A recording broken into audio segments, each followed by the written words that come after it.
Come on, let's do this thing. People are waiting That's for what you me call in it. an hour and 45 minutes. Let's God. get going. Okay. Oh, my goodness. Hello and welcome to episode 769 of the Player One podcast Nice. for Tuesday, August 3rd, 2021. I'm your host, Chris Johnston, and with me, as always, from Canada is Mr. Greg Seward. Hello. How's it going, sir? Pretty good. Pretty good. How are you? Yeah, I'm good. I'm very good. I listened to the show last week after it was already live. I just put it out. I didn't listen to it. Didn't really edit it at all. Good. Listen to it. Good episode. Really funny after show as well. Really enjoyed that. I think I make a better announcer than a player in the Jeopardies. I was pretty happy with my announcing on the Jeopardy. That was good. For the people who missed it last week, we had a Paul Mattingly versus Phil Theobald nerd Jeopardy. Nerd and it was nerd versus nerd. It was very fun. If you're not a $5 patron, you missed out on a great episode. So you'll have to wait 2 years for it to cycle around to the regular feed. But Mark your calendars. Mark your calendars now, 2023. It'll be worth it. And joining me from the great state of Washington, Mr. Phil Theobald. Hello. Is it me you're looking for? When's the last time you saw that video? Let's see. What's today? Saturday. We're recording a day early. So I guess probably Tuesday. Yeah. A couple days ago. Yeah. My weekly Tuesday viewing. It's a little creepy. That's a creepy video. Yeah. It's a very creepy video. Yeah. I mean, not only is it's mostly just Lionel Richie stalking a blind girl. Exactly. Hey, you know, that's the creepiest part. He's just watching her sculpt his head out of clay. I've made my own. Every week I sit down, Jesus. like I said, and I watch the video, and I sculpt my own Lionel Richie head out of clay. You know how many thousands of dollars I've spent on clay over the years? For this, As much as you spent on Lego? for this hobby of mine? No, just about. no, because boy, you know what? You think Lego is expensive? Clay, when you're making a full size Lionel Richie bust every week, Yeah. it adds up. It's not like Gumby. It just doesn't spring to life. No, from the clay in your house. no. That's a shame. Yeah. It's a weird conversation. This is so weird. Fired in my kiln. Oh, Mm-hmm. I see. Well then. Anyway, good to be back hosting this show.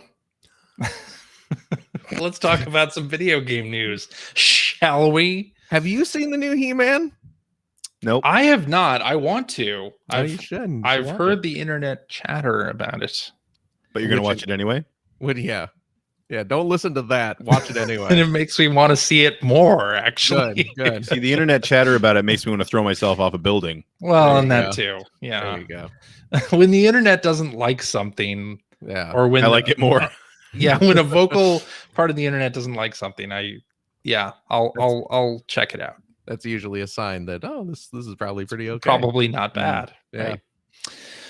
Oh, good times. But anyway, let's talk about some video game news. First of all, rumor is that Horizon Forbidden West, which is Sony's next big AAA title for the PlayStation 5, has been pushed back into 2022. This would, of course, leave the PlayStation 5 without like a big first-party AAA game for the holiday season. Do we see that as an issue? You don't think they'll have anything else to cover for it? What do you think they could have? I don't know. I don't work at Sony, but I'm just saying. Last of Us 3. Last of Us Part 3. That doesn't feel like it's happening, but yeah. They got to have something, presumably. I would think they'll have something. Yeah. Do you think they'll have something, or could they take the strategy that Microsoft had last year and just basically ride on what they have currently and try to push a little harder on Ratchet and Clank and Ghost of Tsushima Director's Cut? I mean, it sounds like they might have to, I guess. Yeah. Might have to. Yeah. I don't know. I don't really. I don't know. I don't really care personally. I wasn't. I wasn't. It wouldn't have affected you if Horizon came out this holiday. Or I never played the last one. I know I should, but I just have never gotten around to it. Right. So I mean, sure, whatever. Man. Yeah. Man, you used to care about video games. What I happened? did, to you? I really what did. happened? I did. I think of myself 20 years ago and how this would have been big news. Big game getting delayed. Yep. Yeah. I mean, here's the thing, like Xbox Series X and the PlayStation 5, I'm still mostly playing on Switch because I finished Ratchet and Clank. I'm not going to go back to Returnal. Nope. Every now and then I still get an update about somebody doing something in Returnal. It's like, I don't care. Leave me alone. How do I make these stop? I turned off the notifications for Returnal. You can do that in the system settings. But I'm mostly playing like Mario Golf and Skyward Sword, and I'm looking forward to Mega Drive / Master System Picross next week or this upcoming week. All Alex Kidd puzzles. Yeah, and I'm not really. I mean, I got next gen systems, but I'm not really like that fussed about not having something to play on them yet. Yeah, I think maybe it's a product of the fact that, again, I didn't even play the first one. I have the first one. I never got around to playing it. I haven't played Ghost of Tsushima yet. There's a decent amount of PlayStation 4 games I haven't played. You're right. That are just sitting in my backlog. So I mean, yeah, for sure, it is bad that like sort of the big AAA holiday title is pushed back. Then people should absolutely be sad about that. But for me personally, you have enough to play. There's a dozen games sitting over on that shelf there that I can play on my PlayStation 5 that I should have played already. So I don't really, it doesn't affect me in any way. Right. I mean, I still haven't touched like Yakuza Like a Dragon. I keep telling myself I need to play. Geez. Like there's so many good games I haven't played in the last few years. Yeah. Okay. Well, maybe you'll get a chance to play those this fall. Probably not. I'll probably just play Gran Turismo all the time. So I guess, the new one. Hey, how about that too? Mega Drive and Master System Picross that comes out on Thursday. I've already pre-ordered it. Yeah. Me too. I'm ready. I'm preloaded. I'm not pre-ordering a digital game, but I am excited about it. Yes. You got to preload it so you can just start playing. Who cares? Right away. You don't have to wait for the download. I care. What time does it go live? Midnight. Probably. Midnight Pacific? No, it's probably going to be probably 9 a.m. Actually, you're right. It probably is 9 a.m. Pacific. I'll be in the middle of work. I won't be playing on it immediately anyway, so I have time to download it. Oh, look at this guy. Nothing but time. Yeah. Look at I got my schedule all laid out. I factor in download time into my day. That's right. This guy's got it. Okay. Yep. Okay. Yeah. Speaking of downloads, this past week we got an update to the Nintendo NES and Super NES NSO titles. So they announced this the week before. I don't think you guys actually talked about it last week. Because there was nothing worth talking about. I didn't put it on the outline. And there was nothing worth talking about. And also, this has to be the most disappointing of the updates they've had so far. I know prior updates, people have complained at the quality of games that have been on NSO. But I think this particular update has to kind of take the cake in that it takes the gold medal in that area. We got Bomboozle, which is it takes the cake and the gold medal. Can you believe it? It's the Olympics of sucking. Pretty sure I had a DVD called that at one point. Oh, shit. Yikes. So we got Bomboozle, which is known in the US as Kablooey. Why didn't they call it that when they released it? I don't know. Anyway, that's really strange. I don't know. I'm sure there's a reason out there somewhere. The title screen says Kablooey. Oh, does it really? The box art in the NSO app says Bomboozle. That's weird. But when you load up the game, it says Kablooey. Yeah. Kablooey. I don't know why. Then we got Jelly Boy, which I don't think actually came out in the West. I think it came out in the UK, maybe Japan, but not the US. The UK counts as the West. Does it? Oh shit! It does. The far West. Yep. Okay. I'm pretty sure that's racist. No, it came out in the UK and Europe. It didn't come out in the US. So I retract my previous statement about the West. And then Claymates. So sort of I don't know what to think about of this group. I've heard the most positive things about Claymates, but I've not played any of these games. I'll bet you the most positive things about Playmates are from people who haven't played Playmates in a long time. Did you say Playmates or Claymates? Sorry, my mind was somewhere else. I was thinking about that Playmates. DVD again. And Claymates. the Lionel Richie head. And the Lionel Richie head. There you go. Because when Playmates. you're working with Clay, you can make that I don't Lionel Richie remember- head do whatever you want it to do. So, But you want to do that before you put it in the kiln because you could hurt yeah, yourself. of course. No, yeah, yeah. Oh, Yeah. God. Claymates, because I don't remember Claymates being a good game. No, I don't that remember being anybody a raving really over that. disappointing game. Right. It reminds me of games you got for Christmas that you were forced to convince yourself were good. And I mean, didn't it? It was like riding the wave of Clay Fighter, wasn't it? Wasn't Clay Fighter first? I believe so. Yeah. Probably. And then like that was like, and here's a platform using sort of the same right. Yeah. tech, and it's like, yeah, it's not a very good platformer though. Well, Clay Fighter wasn't a very good fighting game. That's true. You take I that will back, agree with that Phil. completely. You take that back. I will But it not take had- that back. But it had positive word of mouth. It had a positive mouthfeel. It did. Yeah. Did it? It did. Well then. Okay. Yep. I'm a little distracted now. Hello. Is it me you're looking for? All right, let's jump back into PlayStation stuff and talk about the PS5 system update beta that's coming soon that will allow you to upgrade your storage via an M2 NVMe device, little See, card. That's a lot of thing. letters. Yeah. I love a little bit of alphabet soup here in our show. You love your M.2 storage expansions. Yeah. Look, there's only one M2 expansion that I'm interested in, and it's going to plug into my 3DO. Right. Wow. Okay. Yeah. It's going to bring the next generation today. Uh-huh.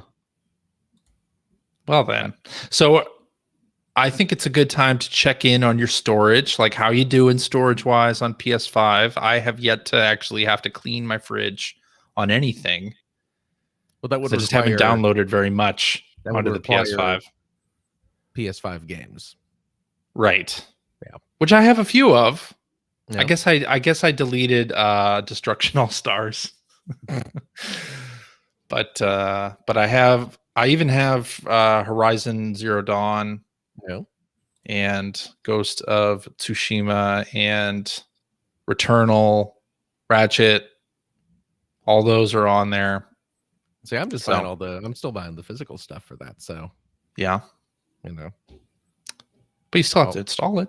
I have whatever's installed on there, but Yeah, I haven't. Yeah, I haven't had to delete a Yeah, bunch of stuff, yeah. but it's more because I've been deleting games as I finish them anyway. you finishing a lot of games. Putting them in storage and whatever. Well, I usually, I mean, I've only bought, I think, 4 PS5 games at this point. Okay. I think so. Big sort of AAA type games.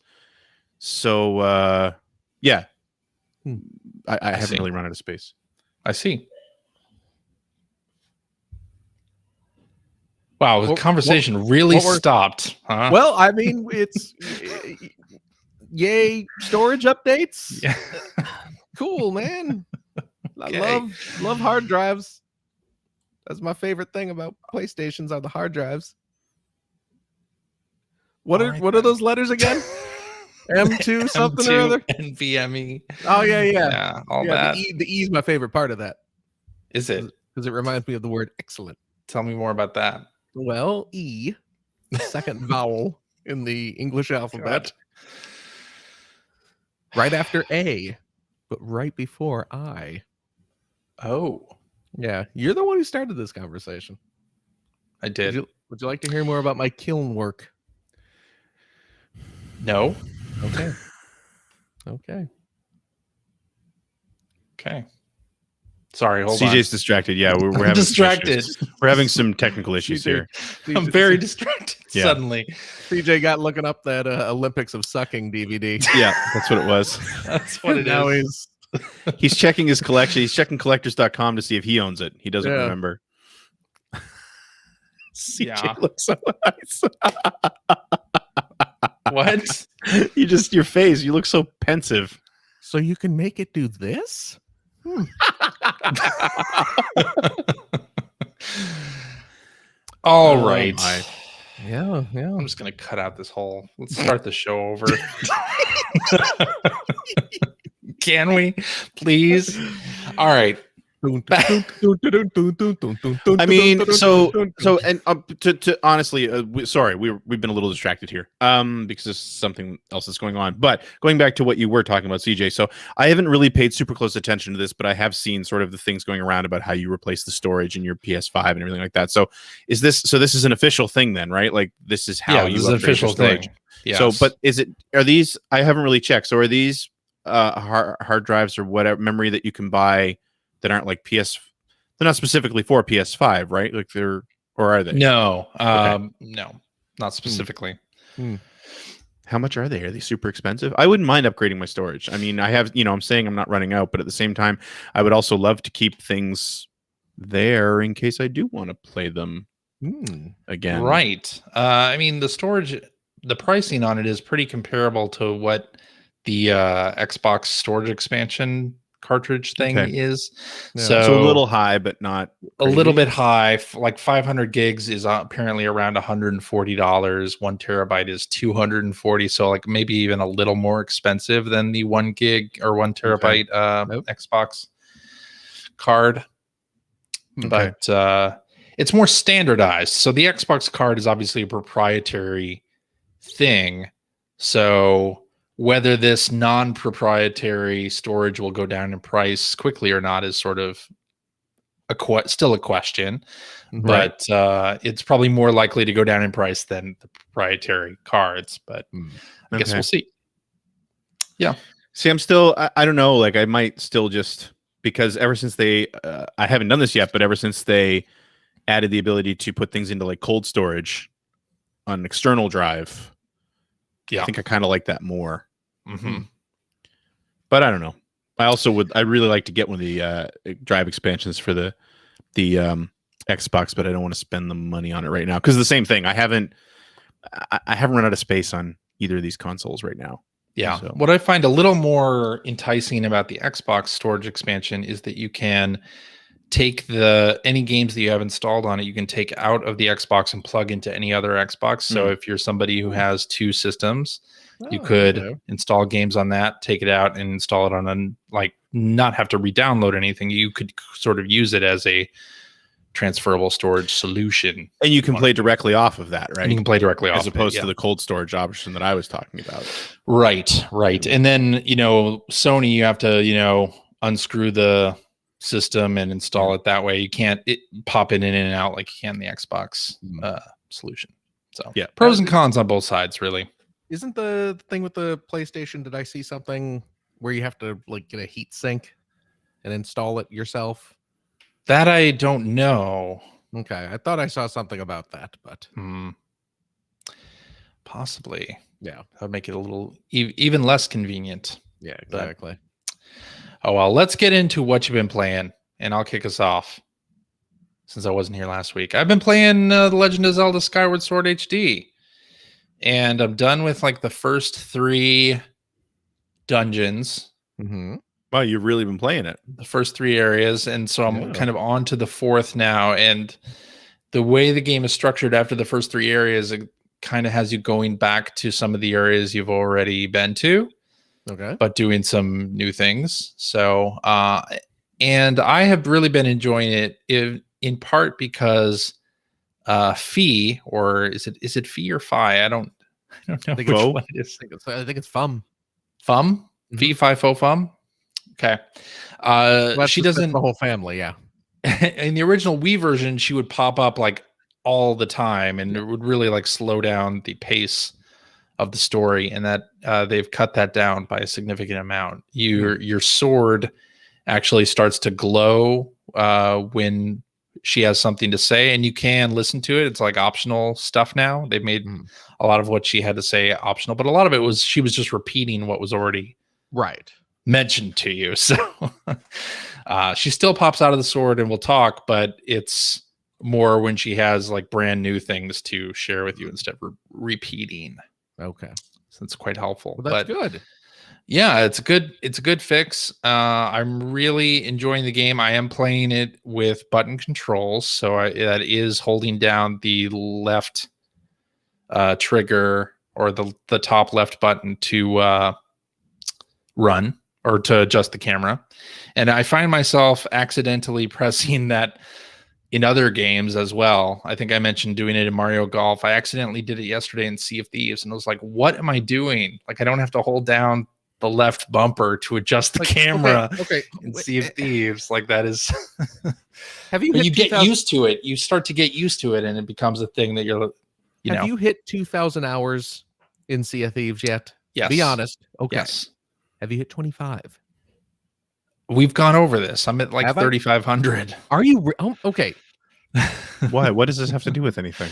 Because I'm wondering why after 3,500 hours, why am I hours hitting the left bumper to adjust the camera? Oh, you know what? You know what though? That's just a thing because how is that not grounding I know, like, your muscle memory? For me personally, I generally like to change camera controls so that vertical control is inverted. Right. That's what I prefer. Right.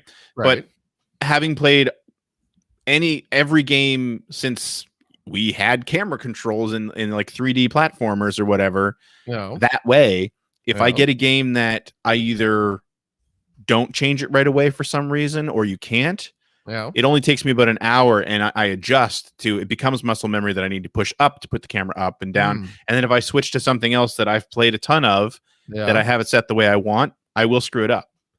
Oh, okay. Yeah, it's just a muscle memory thing, right? Oh. It's a muscle memory thing. Yeah. Okay. Plus we're old.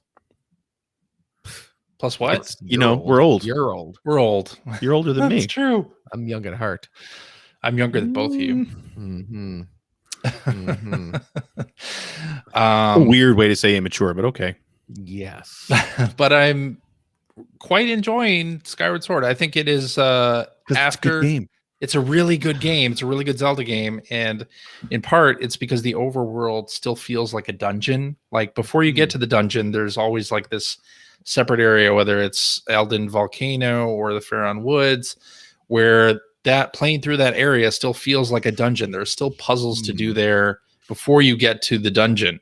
Dungeon within. If you're the type of player that wanted dungeon gameplay in Breath of the Wild and was disappointed, but you skipped out on Skyward Sword, you should come back and play this game because it has all the puzzle mechanics that you could possibly want. And even though I'm about 8 to 10 hours in at this point, probably 10, maybe more, they're still introducing new mechanics. Like I just got to the point where they introduced that thing where you have to collect where you go into the spirit realm and you have to avoid the attacks of these like various knights that'll come after you while you're collecting.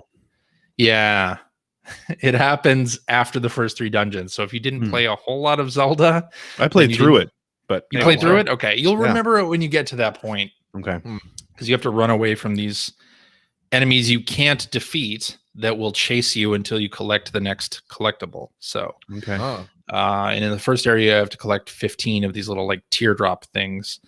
But I'm still having a lot of fun with it. Still think it's one of the best Zelda games. After you get past that first section with Skyloft and Girahim, which that first boss battle is still terrible.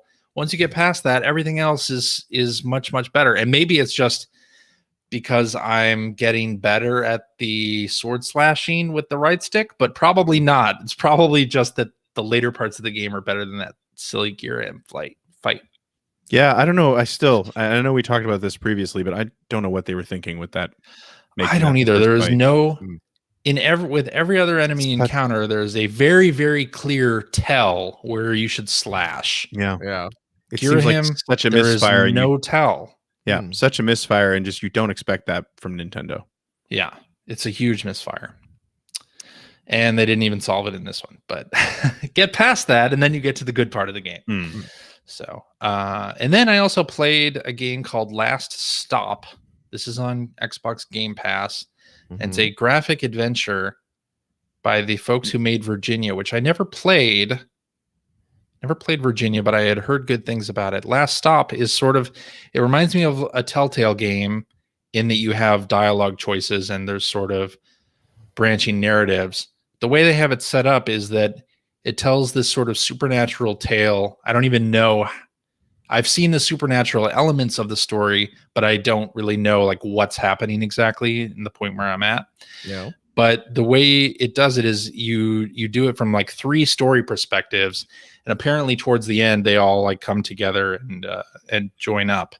But it's a really interesting graphic adventure game. I really love the way that they've integrated like camera angles and some of the things you have, some of the player actions that you do in the game to the story. It's very cinematic. I don't want to spoil any of the story, but Then it don't. is on Game Pass, so you should check out Last Stop. I've heard it's only like an 8-hour game, so not terribly long, maybe less than that actually. I'm trying to check. I'm trying to remember what this is. I think this might be one of the games that I was actually really interested in. And I think it's Annapurna published. Okay. So if you like those sort of arty narrative driven adventure games, you're going to enjoy Last Stop, I think. This is not at all what I thought it was.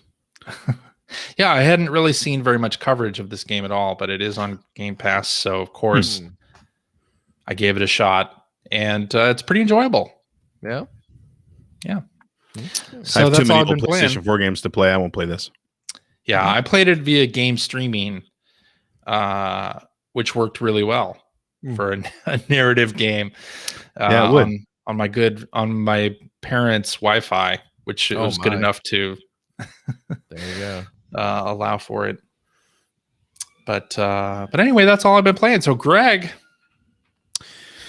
been playing sort of the standards, playing more F1 and playing playing some more Gran Turismo this week because I think we're getting ready to start a new season, which if you're interested, by the way, if you're a Gran Turismo player and you're interested in getting into a league, pay attention to these shows and I will put out the call when the time comes. But the big thing that came out this week, obviously, and I know Phil, you've been playing this too. CJ, I thought you would have been, is Microsoft Flight Sim for the Series X. I just haven't had time to start it.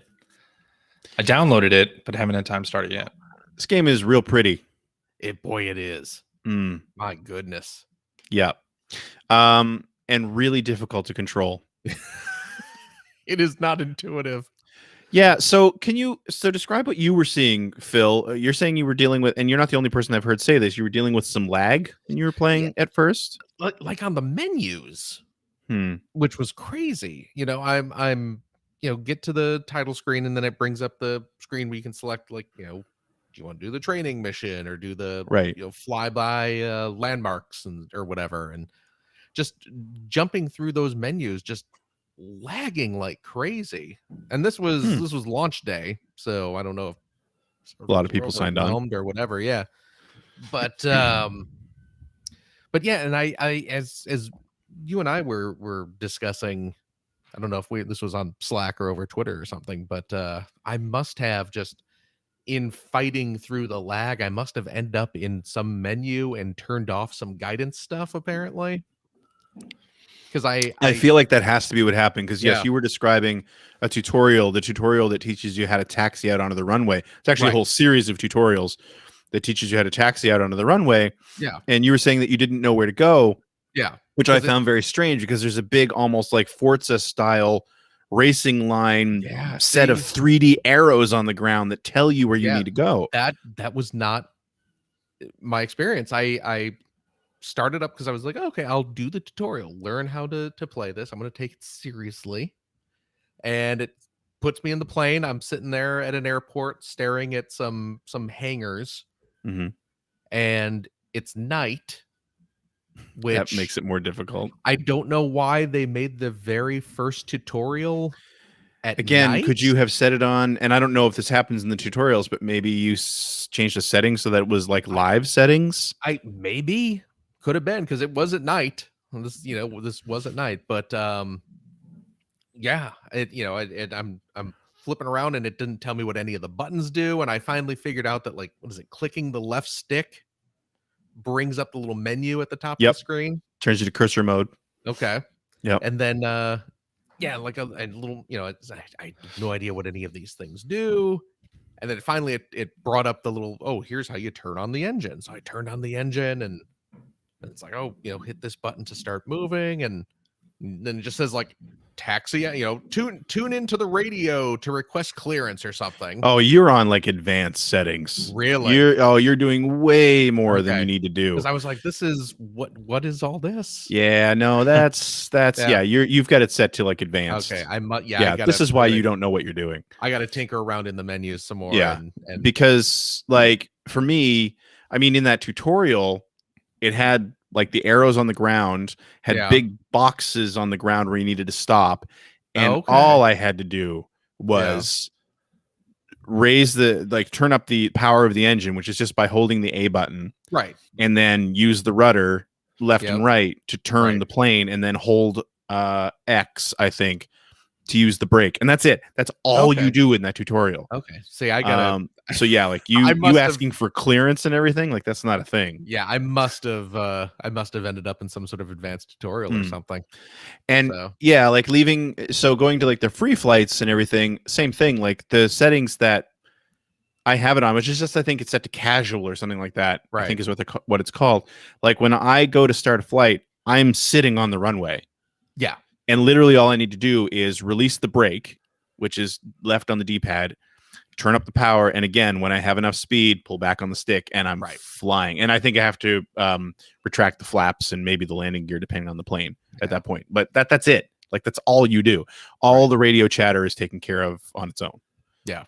So, yeah. Okay. See, I gotta mess around with that then, because I did try the throw you into a the scenery, the scenic ones when you're flying around a city, and I just went to San Francisco because we used to live there, so I was like, let's see what that looks like. Did you find your apartment? I did. Yeah, I did. Yeah, shot the lasers because I got the laser power up, and nice, blew it up. I flew around the pyramids. My daughter was here with me when we were doing that. Okay. And we were sort of talking about that, and of course, yeah, flew out. It was nice to see that. I mean, I know all the airport. Well, a lot of the airports are in there, but Halifax Stanfield was in there, which is our local international airport. Yeah. So that was the next thing. Took a little plane up there and was flying low, and sort of. My daughter was here watching it too. We were pointing out landmarks and found our house, and which you can actually see in the game, which is cool. It's fun. Did she run outside so she could wave? She's smarter than that. Although it is funny because I forget what it was exactly, but there was something that was very clearly showed how old the satellite imagery is. Yeah. I forget what it was. Some building that's since been completed or something was just a construction site.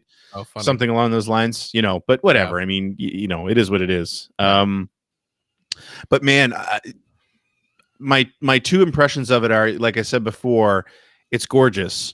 Mm-hmm. And the other day around lunchtime, I was just playing around with it again, and we were actually in the middle of a thunderstorm here. Okay. And so I went to take off from Halifax again, and of course it was raining. So as soon as you leave the ground, you can't see a thing. Oh, okay. You're just surrounded by these gray clouds and rain all over the windscreen. But then, like, broke through the cloud cover. So then you're just up in this nice blue sky with this sea of clouds underneath you, and it looks fantastic. Oh yeah, it's so pretty, a stunning little game. Yeah. But then my other major impression of it is, and this is why I'm not surprised that you somehow found yourself in like an advanced setting. Right. The menu system is horrible. Boy, that game was made for PCs. Oh my, it really is. And you know what? I feel for them. Like, how do you make it accessible with a controller without going in and rewriting your whole menu system? And they obviously took the attack of we're not. Yeah. Click the left stick and now you're in cursor mode and good luck. Yep. Yeah. But yeah, man, I was talking about camera controls because the way the game is set up by default is, of course, flight control. You pull back on the stick to go up, which is how I like to control my cameras. But if you use your right stick to change your view in the cockpit, it's mapped up is up, down is down. So I wanted to change that. It took me forever to find the right setting. Really? I didn't know which screen to go into. There's so many screens and they're not always extremely clear what's going to happen. So, and then if you add in the lag that you were dealing with too, it makes sense to me that things got a little screwy. Yeah. Is it just me, or is the game set up where some of the menus let you move around with the D-pad? Like you can select different options with the D-pad, it feels like it. And then some of them you have to switch to the cursor mode and pretend like you're using a mouse. See, I think it's and I think that might have to do with being in flight, because when you're in flight, the D-pad is mapped to very specific instructions. Right. Like I think the up on the D-pad extends the flaps, and something controls the landing gear and things like that. So, but then see, that's also a setting that you can find where you can. I think by default it's not set this way, but you can set it that when you're in cursor mode, the AI takes over.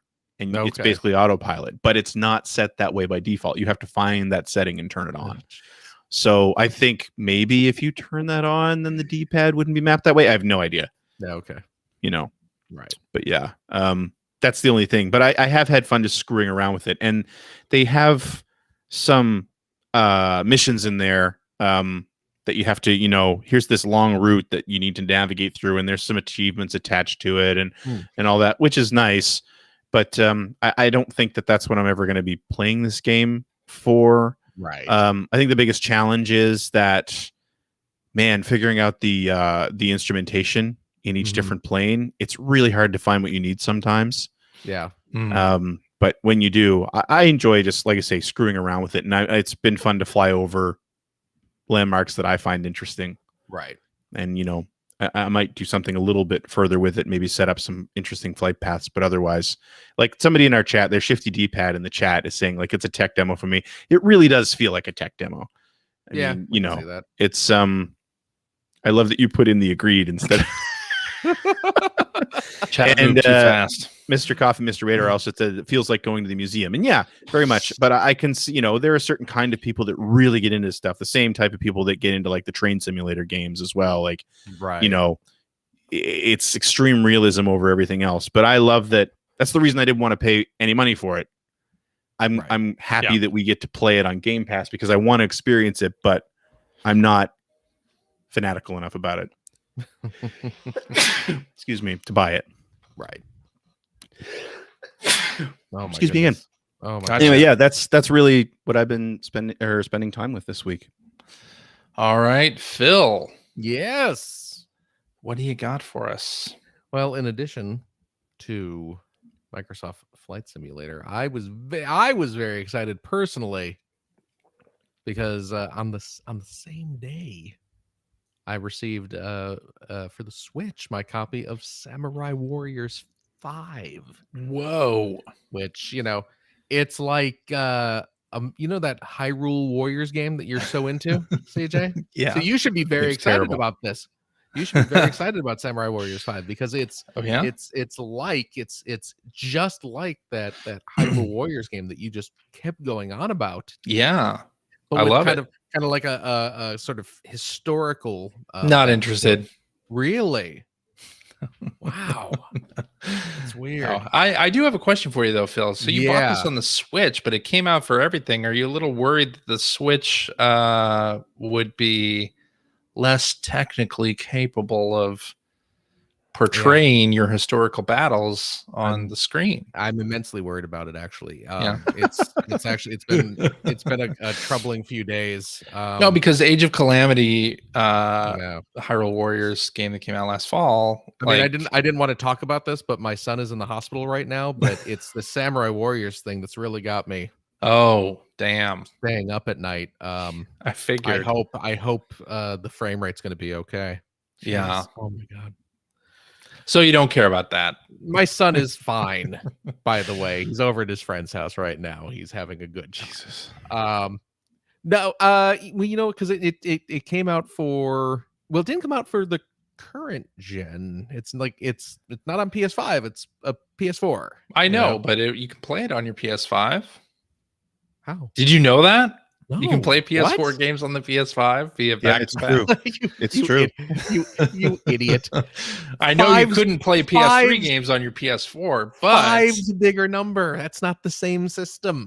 There's more PlayStation in that version. They got you. They got you. Darn it. No, I was Loser. obviously very aware, but yeah, the you know, what if I want to play Samurai Warriors 5 while I'm pooping? Why does it always come back to that with You you? like playing historical battle? That's the only way you can poop? Yeah, By replaying replaying historical battles. I need to know what Nobunaga's doing to get everything loosey goosey down there. So You're pushing out a yeah. time to conquer this fiefdom. Oh. You know how Your- it goes. Your link sounds from the other week. Yeah. Right. So You're the but worst. yeah, I it's yeah, because it's the portability factor. is why portability, I wanted okay. it for Switch. Yeah, I mean, I have noticed, obviously, Samurai Warriors. Those games all have, you when you get into a giant crowd of enemies, which you frequently do, it does seem like the flame weight, the flame weight, the flame weight drops a little bit, everybody. The animations of the little soldier goons gets a little choppy for a second or two, but that it's fine. So yes, I'm sure the other versions, Nobunaga Warriors and the Quest for the Porcelain Throne, says Mr. Coffee, Mr. Radar. So Yes. but yeah, it's Samurai Warriors 5. It's what you are expecting. They changed up the art style though, which we saw in the old trailers. It's a little more hesitant to say cartoony, but a little more cartoony, definitely more stylized than the previous games, which seem to go for a little more realistic style. This is leaning a little more anime than before, which is fine by me, mixing up the Sure. style. What else Blaster Master 03 came out, which I'm very excited about, being a big Blaster Master nerd. I realized when I saw that you were playing this, I looked to see if I had 02 on my Switch, and I do. I don't think I played any of it though. Oh, really? So I was like, oh, should I get 3? I should probably just play 02. I don't think I don't even think I played much of 02. I need to go back and Yeah, play I that. finished the first one. yeah, Loved it. It was great. Yeah. But I need to go back and play the other ones. But I'm very excited about more Blaster Master. I'm all for it. I even bought the physical edition from Limited Run. They're selling the physical edition and like a little slipcase to put all 3 games in if you Ooh. bought the other ones from them. So Nice. going all out. Apparently. But yeah, it's not that I've really played it yet. I kind of popped it in for a minute and got stuck. You guys know this story already, but I got a little stuck because I skipped a bunch of dialogue because I just wanted to get to the That's right. action. You were one of those people that I'm skips tutorial absolutely- dialogues People and then drive gets me mad nuts. when you're stuck. I didn't get mad. Terrible design. I'm not mad. I don't know. You sounded pretty mad. I said You I sound had to- mad right now. Can you blame Come on. me? Don't I mean, yell at me. Look Come at what on, I have Phil. to listen. Look at what I'm putting up with here. My gosh. So I got to go back and I got to go back and play 2 really, but I'm glad I got the new one. I downloaded the demo of the aforementioned Picross S Genesis and Master System edition. I didn't realize there was a demo. There is a demo. There is Well, a demo. They've been putting out, Jupiter puts out a demo for their new Picross stuff lately. Most of the games haven't. But the progress doesn't But the carry over, progress so I don't doesn't even carry bother over. anymore. This is only Yeah. a week or only a couple days out Yeah, at this point. I did stop downloading the demos after the first one when I learned that your progress doesn't carry over, and it's just like here's 3 random puzzles of there's like a 5x5 and a 10x10 and like a 15x15 they'll usually give you, and then a couple of the clip across puzzles. But yeah, I pre-ordered the new one as we discussed earlier, but it's like Me too. It's the Sega one. I can't resist. I gotta download the demo. I gotta try at least a couple of these puzzles, and oh my goodness. Yeah, I'm really excited to see what's there. Picross, but gee whiz, just playing Picross, and you have that beautiful shade of Sega blue all over the menus and everything. You have a bunch of classic old Sega music setting the tone. It's just, and then you're drawing like Opa Opa, Perfect. And it's like this is a game made for me. Boy, there's a game that I'd love to see them do another. Like they've done like the Wonder Boy and they've done the Alex Kidd. I'd love to see them do a new Fantasy Zone. Yeah, that would be great actually. Yeah, but yeah, so I got that pre-ordered.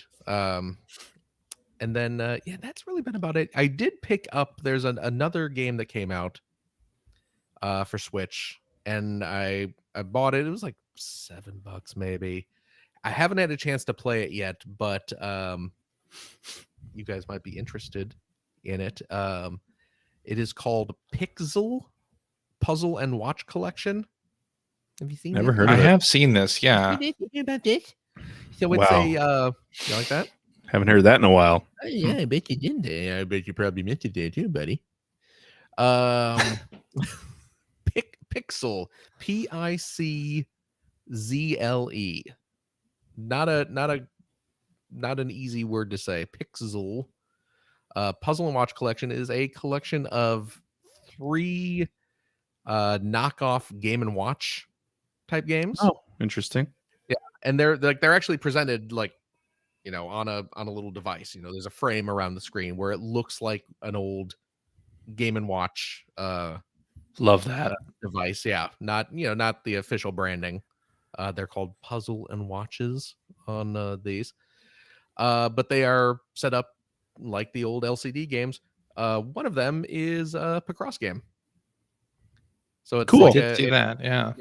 Pixel Cross, which is the Picross game, and then there's 2 other games like Pixel Pattern and Pixel Loops, which are other types of puzzle games that I don't know what they are. I'm not familiar with them, but yeah, one of the games is a little kind of fake Game and Watch LCD Picross game. Cool. I have no idea That how is many cool. puzzles are in it. Oh, you know what? Never mind. Oh wow, geez, over 200. Oh, So, okay. Now I need to look into this. They're all 10x10s. So if you're looking for That's my speed. bigger, challenging ones, but yeah, they're all 10x10s. But there's 200 of them, so that's a cool. solid Yeah. amount. Yeah. I did load up the game, and it's kind of cute, the presentation, because it's when you start it up, it just looks like the boxes that the old Game and Watches came in. You just see 3 boxes, and you can kind of rotate around and look at them and stuff. Yeah. And then you have to, when you select one, it actually goes through this animation, this kind of elaborate animation of you opening the box. And Oh, cool. It pulls out the little styrofoam insert, and it takes out the little Game and Watch device, and it takes out the instruction manual and the registration card and all this stuff. So you have to unpack it first, and then it's open on the title screen, and you can select it and play it. So it's cool. Cute presentation. So yeah, I got to mess around with that some, but.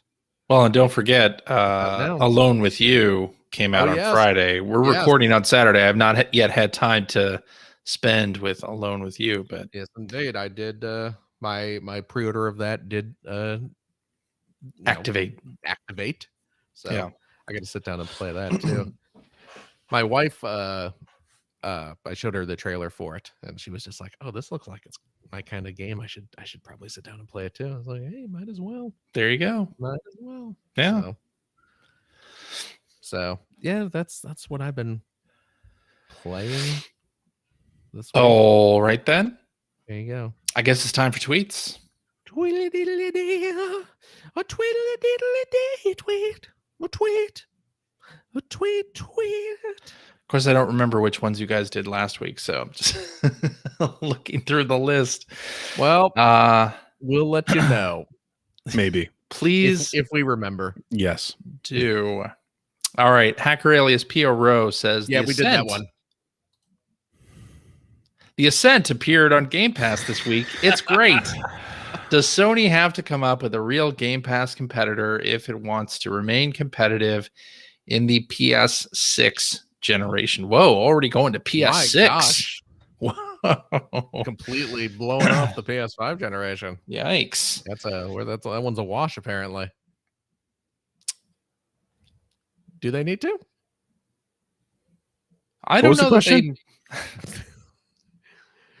Does Sony need to come up with a Game Pass competitor since the Ascent came out on Game Pass and it's awesome?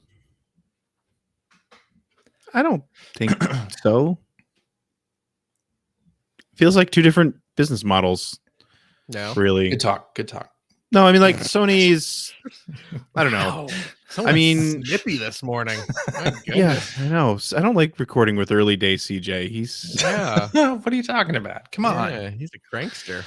no, I mean, I don't know. It feels like Sony has sort of their own niche right now, and they're you know, it seems like the big AAA sort of third person story driven action games are their thing, and they do it really well, or their teams do it really well, and I could see not wanting to put those out on a Game Pass right away. Whereas Microsoft's output, I mean, it seems like it's starting to pick up finally, but it hasn't been Sony's output for quite a while.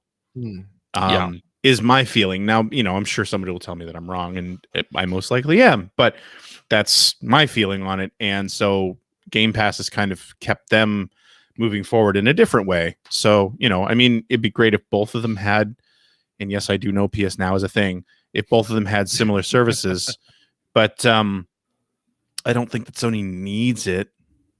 Yeah.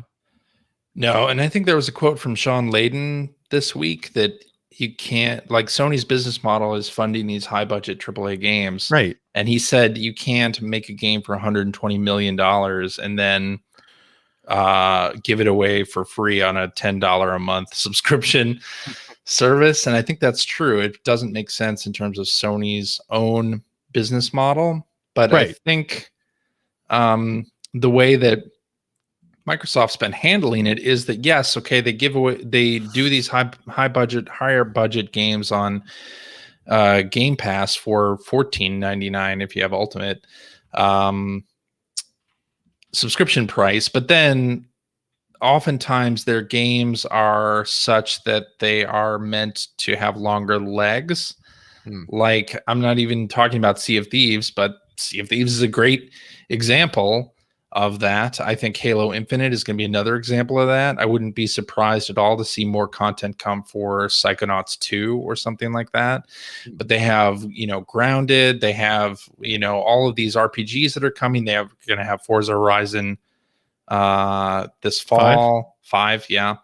And those are sort of continuing, I almost want to say live service games, but they're sort of games with a pulse, right? They're not necessarily charging you microtransactions to come back, but they're getting more people to continue their Game Pass subscriptions because they're hooked on the gameplay of X game that gets monthly updates or updates every quarter or whatever it is, whether it's Forza Horizon or Sea of Thieves. And in that way, they're sort of following the streaming video model where, you know, they'll company like Apple TV Plus will get you to come back for Ted Lasso season 2, or Foundation, or like Disney Plus has all of the Marvel shows spread out so that one starts right after the other, so that you're sort of continuing that subscription. So on Microsoft's end, it's not that the subscription price has to completely fund a $120 million production. It's that over time, that subscription model nets them more revenue than it would to just release those as $60 products every quarter or every couple months. Yep. Works more for Microsoft than it would necessarily for Sony. Not saying that Sony shouldn't do it. I think there's a way where Sony could still have their $120 million games and make a whole lot of money on a subscription-based service, but they're just not doing that. And of course, for Microsoft, they've used Game Pass, I think, in the exposure that Game Pass gives them to bring their games to PC later or even simultaneously and get a whole lot of mileage out of that there too. Like Forza Horizon on Steam and Sea of Thieves on Steam have like cracked the top 5 like multiple times well after they were released on PC. So I think Microsoft kind of has that strategy down. Sony, not yet. So we'll see what happens there. Yeah, no, I think that's a perfect explanation of it.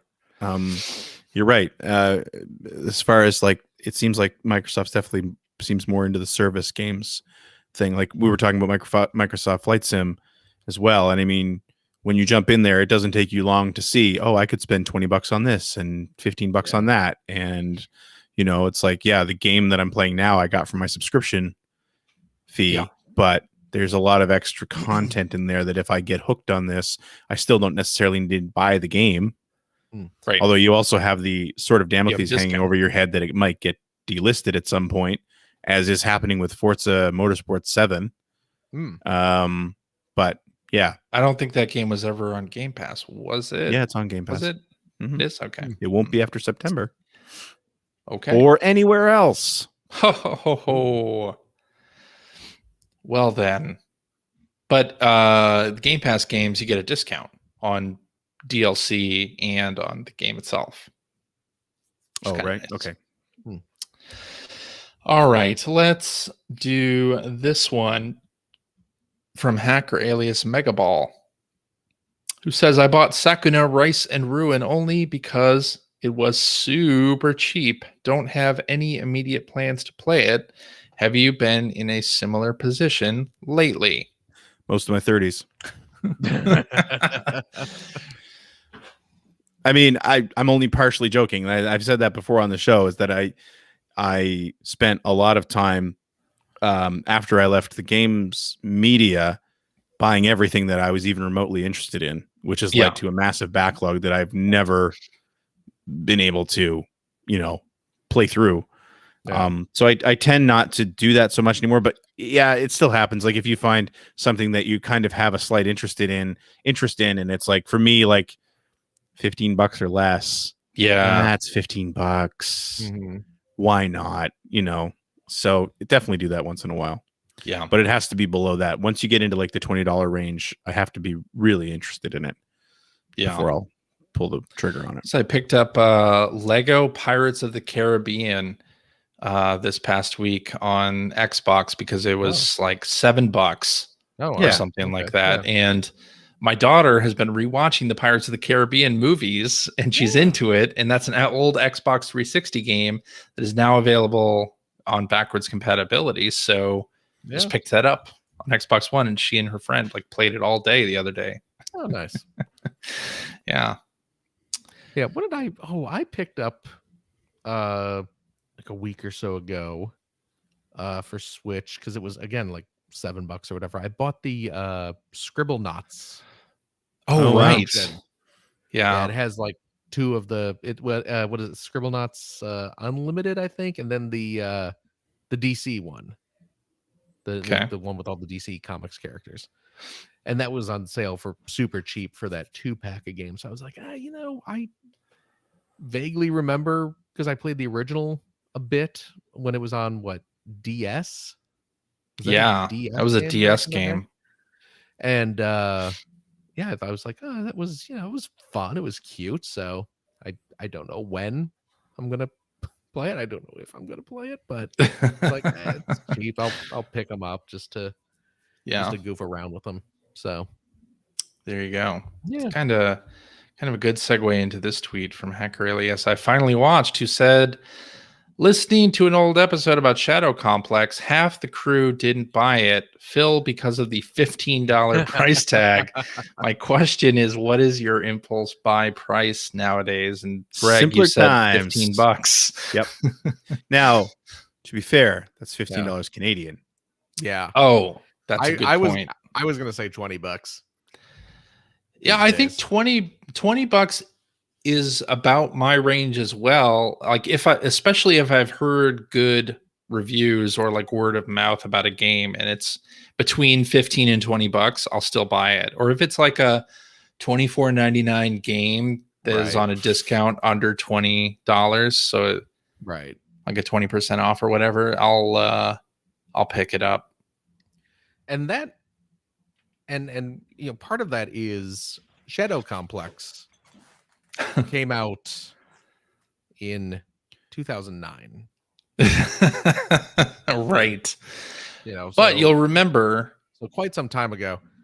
But I'm earning more than I did in 2009. You have more disposable income. I do. Also, I would say back then, digital only games we generally thought of were more like we were still in the Xbox Live Arcade era where they were actually cheaper. Right. Yeah, they were like I think a lot of people forget that when this really took off was with Live Arcade, the whole idea was that the games were small and cheap. Yeah. Yep. And then it started to shift to, stuff like, and I feel like Shadow Complex was one of the earlier examples of that, where it's like, this is a bigger game and it's more expensive. And it just sort of grew from there. Yeah. Yeah. I feel like there are episodes of this show that people can probably go back to where we're saying over $10 is too much for a digital game. Yeah.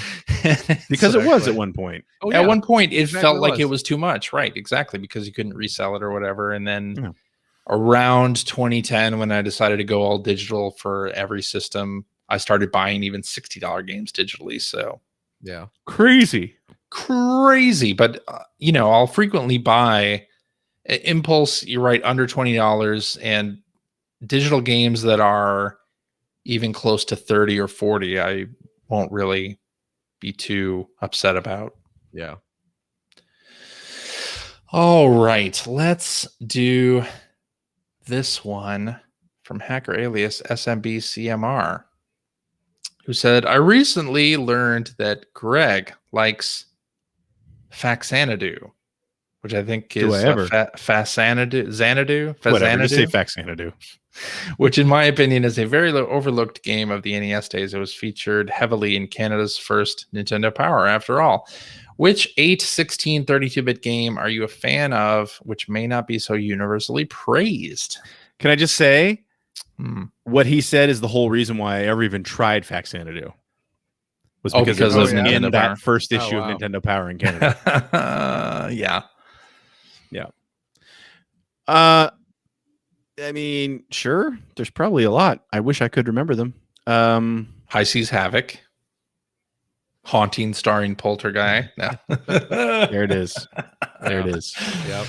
Those are my two now. I think I would say The Immortal is a game that you don't hear a lot about, but was actually on the NES and the Genesis. People seem to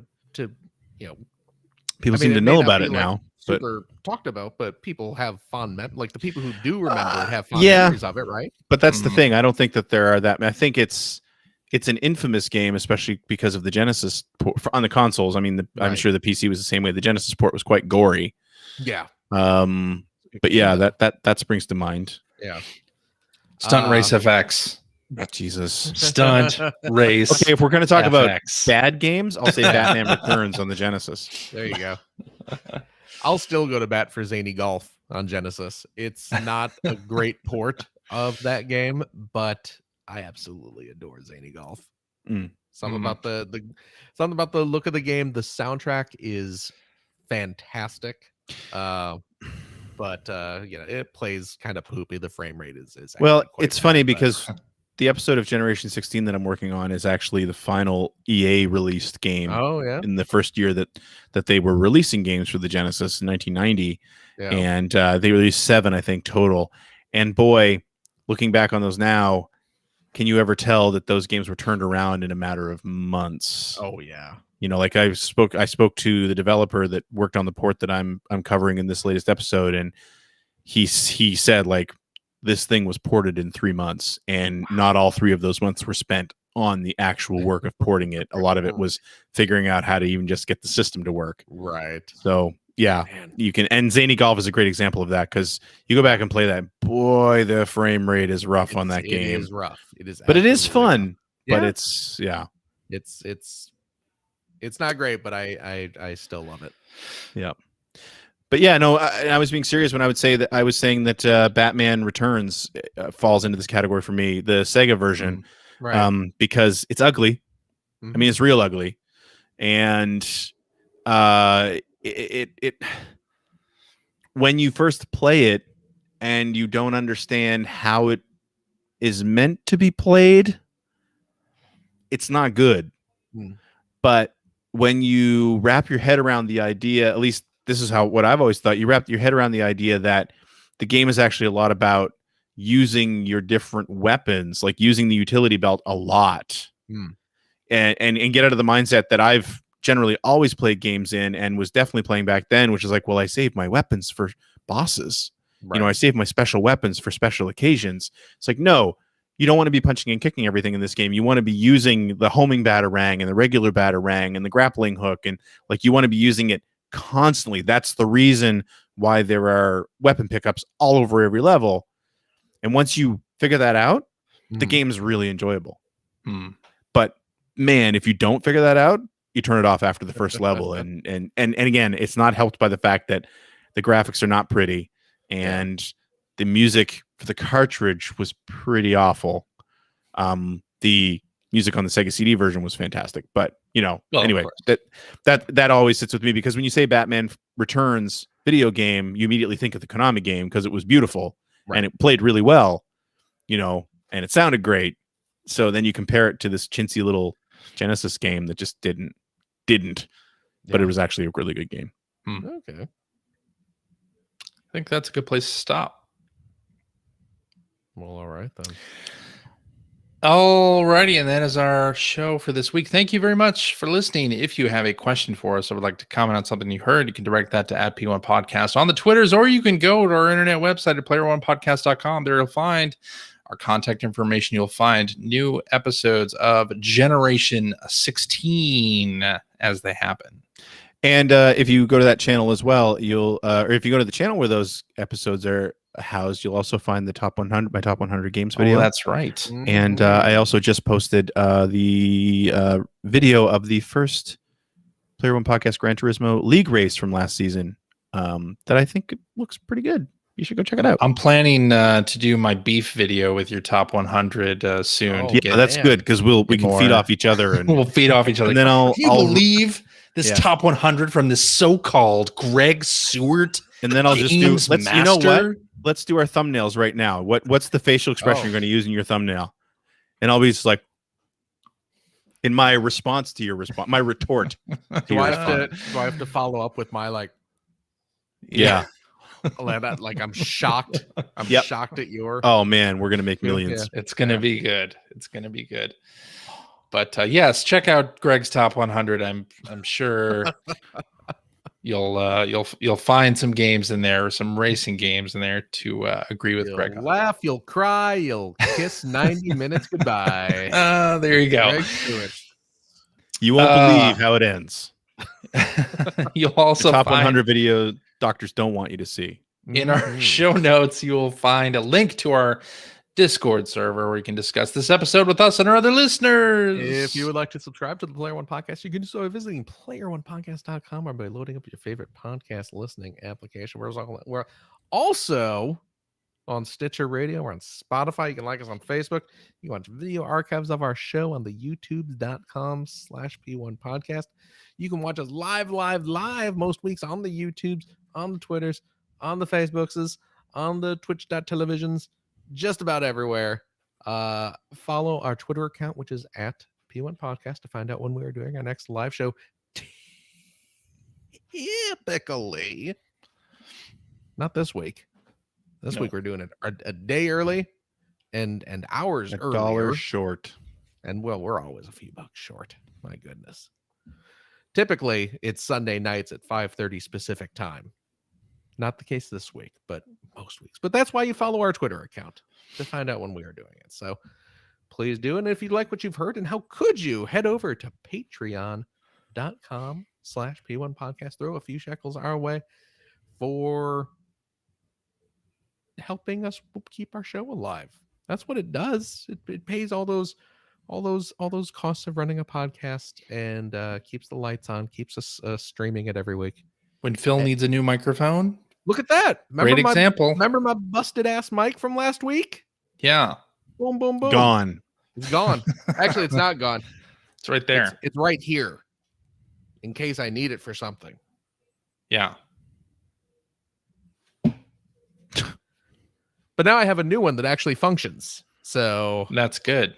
Yeah. it's great. It's great. Yeah. It's fantastic. And you know what? If you are a Patreon supporter of the $5 tier, Cheap.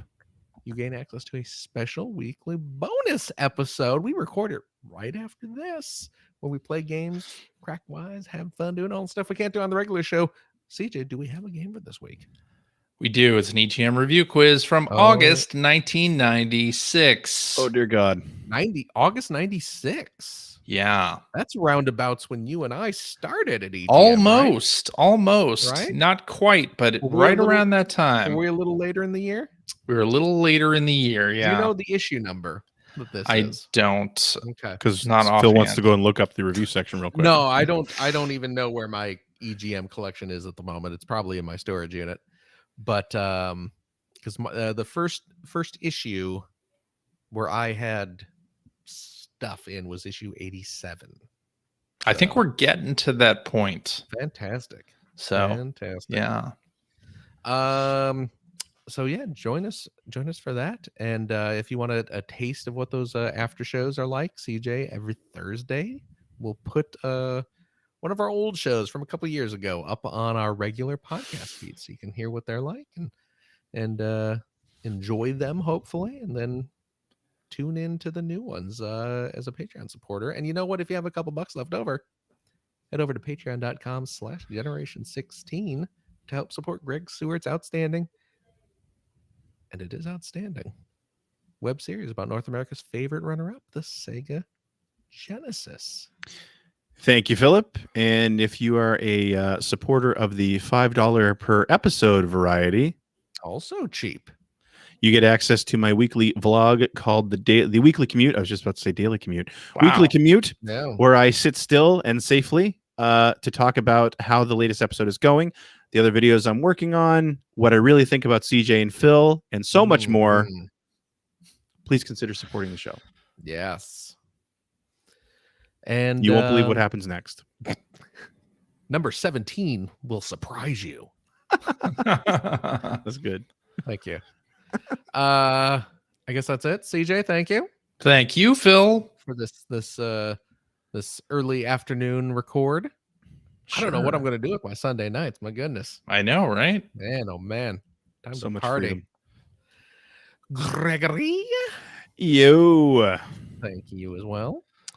Thank you, Philip. Of course. And a big old thank you to you, our listening audience. Thank you so much for tuning in. We appreciate most of you. And stay safe. Take care of yourself. Take care of your family, your loved ones, your friends. Get the shot.